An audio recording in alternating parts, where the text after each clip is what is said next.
Muitos podem ignorar que a mentalidade moderna ela tenha engatinhado por um longo período e passado por muitos percalços para chegar ao que é hoje, encarando ela como natural. Mas assim, falando isso, não temos a intenção em passar uma ideia de uma formação progressiva do pensamento moderno, nos arriscando a parecer até positivistas. Também não se pretende acreditar a poucas mentes excepcionais as revoluções de mentalidade, ignorando o contexto histórico no qual surgiram. Ler estes pensadores é como colher uma amostra no oceano da história das mentalidades. Com essa afirmação, pretendemos apenas alertar de que muito devemos aos que conseguiram divulgar seus escritos para que possamos assistir aos dilemas e embates pelas quais as ideias passaram e ainda passam ao serem moldadas. Pois então, um desses escritos que merecem a nossa atenção é o Discurso sobre o Método, do René Descartes. É nele que identificamos muito do nosso atual pensamento sobre as possibilidades do indivíduo e sobre a construção do método daquilo que hoje chamamos ciência. Não é necessário concordarmos com cada linha escrita por ele para reconhecer as suas contribuições, das quais vamos falar agora. O objetivo deste trabalho é expor a concepção de ciência para Descartes, e a metodologia ela é baseada na leitura da obra original e na revisão bibliográfica de trabalhos anteriores que já realizaram essa análise. Fundamentação teórica. Durante um período da filosofia moderna, que abrange do século XVII a meados do século XVIII, surgiu o grande racionalismo clássico, marcado por grandes mudanças intelectuais que pressupunham o sujeito como detentor e descobridor de conhecimento, com o pensamento autoconsciente e valorização do saber científico. Essa vertente racionalista, ela teve como um de seus principais expoentes o René Descartes, pois este demonstrou romper com o movimento filosófico e teológico da escolástica para criar seu próprio sistema de pensamento, com base no sujeito como ativo pensador e não no mundo exterior. Nessa obra, Discurso sobre o Método, o Descartes ele desponta com orientações para o método científico e nos apresenta a dúvida metódica sobre os nossos sentidos e até mesmo sobre a matemática. Para ele, a verdade pode ser encontrada por todos os homens, desde que utilize o método, apesar de não ter a pretensão de impor o seu como definitivo. O método, ele seria o caminho de cada um em busca da verdade. E embora a verdade, ela fosse universal, cada um deveria percorrer o seu rumo em direção a ela. Algumas recomendações que ele dá são a solidão, o isolamento, seguir o seu caminho sem o apoio da tradição, da autoridade ou dos cânones, o que seria algo arriscado, então ele não recomenda assim para qualquer um. Precisa também ter vontade, né? A vontade, sim, tem uma enorme importância e é condição fundamental na busca da verdade. O Descartes ele também chama a atenção que o erro ele é sempre parte do processo da busca da verdade. Perder-se na floresta é necessário para conhecer o caminho. As regras do método de Descartes seriam as seguintes: nunca aceitar como verdadeira alguma coisa sem a conhecer evidentemente como tal. 2. Dividir cada uma das dificuldades que eu havia de examinar em tantas parcelas quanto possível e necessário para melhor a resolver. 3.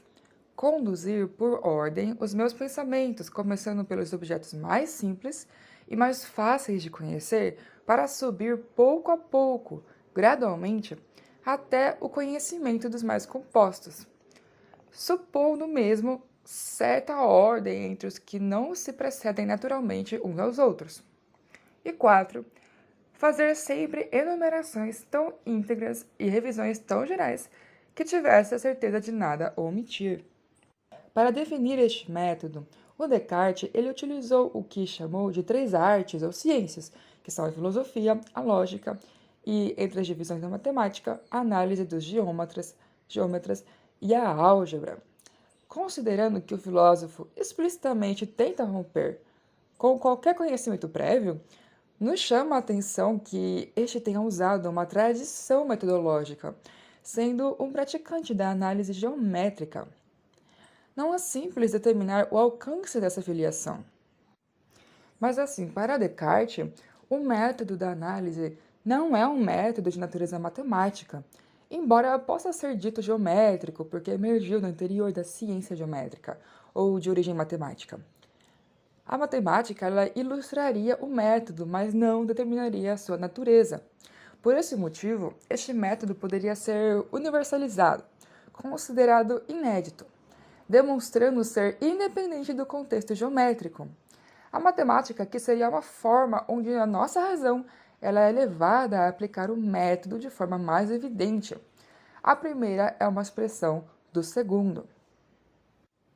A matemática ela ilustraria privilegiadamente a forma da razão conhecer. Por isso, o método cartesiano ele não permanece preso a essa ciência e pode aspirar à universalidade. O método de análise, ele considera tudo como efeito, e cabe a nós reflexionarmos sobre as causas das coisas, procedendo de trás para frente. Para não ficarmos desamparados enquanto buscamos a verdade, o Descartes ele nos propõe algumas regras morais. São elas: obedecer às leis e costumes do seu país, orientado pela sua religião de infância, sempre ser firme após escolher um caminho, apesar de suas dúvidas, preocupar-se mais em modificar a si mesmo do que ao mundo e orientar a vida para conhecer a verdade, com o método que ele determinara. A análise e os resultados são baseados na minha leitura da obra original. Então vamos lá.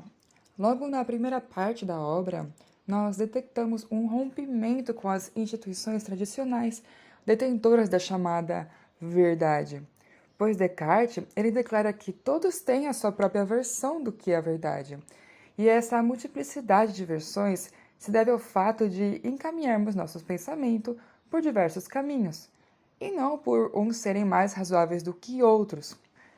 Ele se ressente com o fato de que mesmo os filósofos consagrados, eles divergem, e, portanto, é um despropósito as instituições clamarem serem as detentoras da verdade.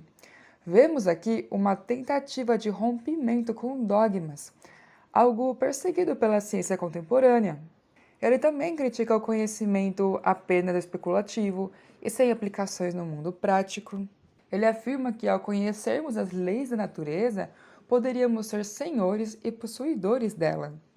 Ele não é defensor de uma mera retórica, e ele afirma ter encontrado mais verdades nos raciocínios vindos de experiências próprias e de outras pessoas comuns do que dos letrados que especulam em seus gabinetes.